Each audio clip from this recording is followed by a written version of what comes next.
Birthday అంటే ఎన్ని పనులుంటాయో కదా! మామూలుగా అయితే అన్నయ్య ప్లాన్ చేస్తే నేను ఎగ్జిక్యూట్ చేసేదాన్ని. బట్ ఈసారి మాత్రం I have a plan for my Sons birthday అని వాళ్ళ డ్యాడీయే చెప్పారు. చెప్పడమే కాదండి, అన్ని పనులు దగ్గరుండి చూసుకున్నారు. ఫస్ట్ ఫ్లెక్స్ డిజైన్ చేయించారు. ఫ్లెక్స్ ఎలా ప్రింట్ చేస్తారో మీకు తెలుసా? తెలియకపోయినా పర్లేదు. నేనున్నాను కదా! నేను చూపిస్తాను.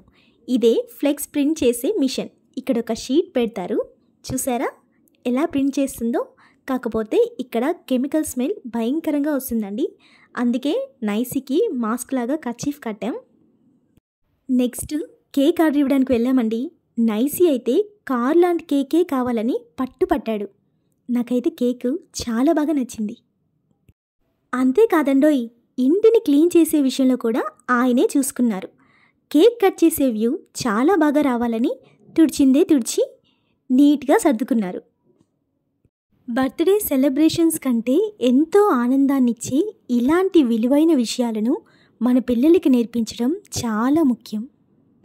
బైబిల్లో రాసిన ప్రకారం పేదలను కటాక్షించువాడు ధన్యుడు.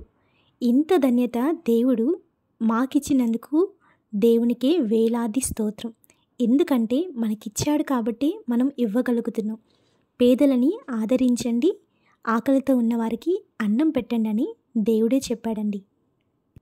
అన్ని పనులు చూసుకొని ఇక 2 hours ఉందనంగా డెకరేషన్ స్టార్ట్ చేశారు.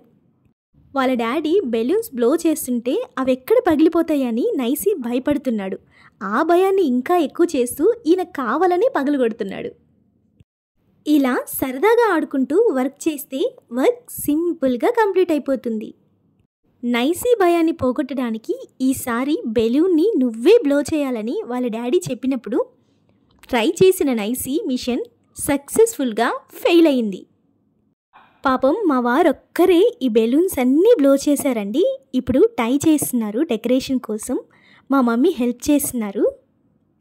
మా శ్రీవారి కష్టాన్ని గుర్తించైనా ఒక లైక్ ఇవ్వండి. Thanks for watching.